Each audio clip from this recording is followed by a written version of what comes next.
पण अशी जर गंमत होणार असेल तर झाकली मूठ 1.25 लाखाची चांगली. आपण पहिल्या दिवसापासून लाखाने निवडून येणारी माणसं कुठं आता आपल्याला पण मी आता 65 वर्ष झालो. आपण पण तसंच समाधानी. आपल्याला काही सुका बिका आम्ही मोटारी आमच्या काय करायचं ते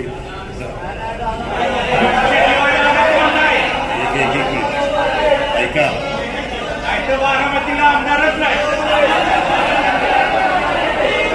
एक मिनिट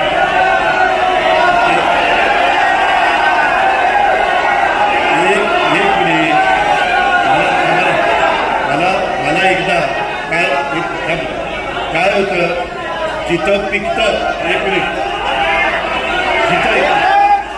जिथं पिकतं ऐका ऐका ऐका जिथं पिकतं तिथं विकत नसतं. तुम्ही एक गोष्ट लक्षात घ्या. तानाजीराव एक मिनिट. एकदा काय झालं पाहिजे, बारामतीकरांना कोणतरी मी सोडून आमदार मिळाला पाहिजे.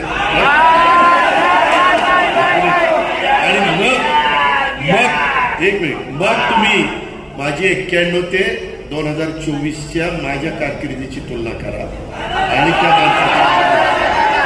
त्याच्यामध्ये तुम्हाला काय ते खोटं नाही सांगत. कार्यकर्त्यांना नीट लक्षात घ्या.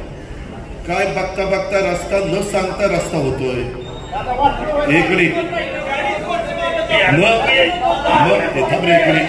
न सांगता पिण्याच्या पाण्याच्या योजना होत आहेत करोड रुपयाच्या. आता किती कोटीच्या योजनेची कामं चालली माहितीये? 750 कोटी बारामती शहर सोडून. कशाला म्हणतात 750 कोटी? त्याच्यामध्ये ही जे काही रस्ते तुम्ही पूर्वी बारामतीचे रस्ते बघितलेले, आता कुठल्याही भागामध्ये गेल्यानंतर काही रस्ते राहिले मी मान्य करतो की काही राहिले ते कसे करायचे काय करायचे ते बघू आपण. पण ह्या सगळ्या बाबतीत मेडिकल कॉलेज न मागता मेडिकल कॉलेज मिळतं. 1000 कोटीचं मेडिकल कॉलेज मिळतं. तुम्ही सांगितलं पुण्यश्लोक अहिल्यादेवी होळकर यांचं नाव द्या. पुण्यश्लोक अहिल्यादेवी होळकर बारामती मेडिकल कॉलेज.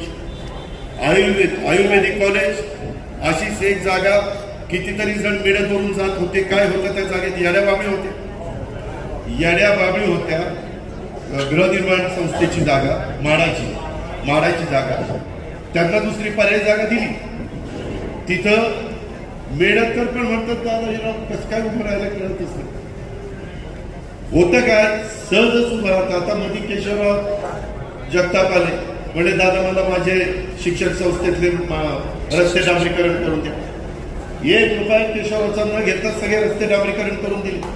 1 रुपया माळेगाव कारखान्याचा नाही. ही वस्तुस्थिती.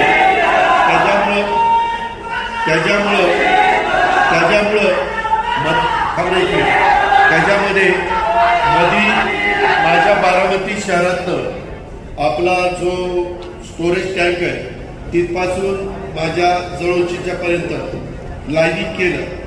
का तर मला ते लाईनिंग केल्यावर जरा सुशोभीकरण करायचं होतं. मला रस्ता रुंद पाहिजे होता. वरनं जाताना लोकांना चालायला यायला. ह्याच्या आधी तुम्ही विसरून जाता लवकर. ह्याच्या आधी बारामतीच्या कॅनलवरून चालत असताना काय अवस्था होती. आणि आता बारामतीच्या दोन्ही बाजूने अजून सगळी कामं व्हायची. ती सगळी कामं झाल्यानंतर तुम्हालाच प्रश्न पडेल की बाबा पण बारामतीत आहे का अजून कुठं आहे अशा पद्धतीनं. परंतु त्याचबरोबर आपला अमराईचा भाग असेल, आपला इतर वेगवेगळ्या गरीब नगर असेल, आपला कसबा असेल, ह्याही भागामध्ये गरीब वर्गाच्या करता चांगली घरं बांधण्याच्या बद्दलचा त्याला EWS म्हणतात, इकॉनॉमिक विकास सेक्शन. यांच्याकरता स्कीमा खूप चांगल्या आल्या. पंतप्रधानांनी यंदा 3 कोटी घर बांधणीचा कार्यक्रम देशाला दिला. आता लखपती दिदी हा कार्यक्रम देशाला दिला. त्याच्यातनं आपण 50 लाख लखपती दिदी करायचं ठरवलं महाराष्ट्रात. त्याच्यातलं जास्त आपल्या तालुक्यात कशा होतील, आपल्या जिल्ह्यात कशा होतील हेही आपण बघितलं पाहिजे. भाषणं करून नुसते हे वाढत नाही. काय आर्थिक अर्थव्यवस्था वाढीला लागत नाही. मला खरं तुम्ही काही लोकांनी माझी जुनी भाजी मंडई जुनी जिथं पूर्वीच्या सभा व्हायच्या त्या भाजी मंडईतलं काम मला करून दिलं नाही लवकर, नाहीतर आतापर्यंत ती बिल्डिंग झाली असती. आणि एवढं चारी बाजूला सुंदर रस्ते बिस्ते सगळं. मी तुम्हाला पुन्हा सांगतो, ज्यांना आत्ता गाळे मिळालेले त्यांना कुणालाच वाऱ्यावर सोडणार नाही. त्यांना पर्याय व्यवस्था करणार म्हणजे करणार. पण होतं काही डेव्हलपमेंट केली की कुणीतरी हळूच इकडे जरा मोठं झालं का इकडे टाका काढा, इकडे काहीतरी टपरी टाका. असंही नाही झालं पाहिजे ना. आज मी पार माझ्या मळदपासून मेळतपर्यंत नदी दोन्ही बाजूनी प्लम वॉल केली. त्याला प्लम वॉल म्हणतात. प्लम वॉल पुण्याच्या भागात आता पुण्यामध्ये आपण करतोय, परंतु तो 1000 कोटीचा प्रोजेक्ट आहे नदी सुधार कार्यक्रम त्याच्यामध्ये. परंतु आपण असं केलं, मी इरिगेशन वगैरे माझ्याकडे डिपार्टमेंट होतं, त्यांना तज्ञांना तिथं हे पाहायला सांगितलं. त्यांनी मला सांगितलं की दादा कसबा आणि कचेरी इथला जो तुमचे ते नाळे आहेत, तो पूल तो सगळा जामच होतो. त्याच्यावर तिथंच पाणी आलं. फुटब्रिज तेच सगळं गाठ करते म्हणले तुमची. आणि लेंडी नाल्यातनं येणारं पाणी तेही पुढं बसत नाही. आणि मग ते बारामतीकरांनी ही कामं अशी नुसती झटपट होत नाही, त्याला खूप विचार करावा लागतो.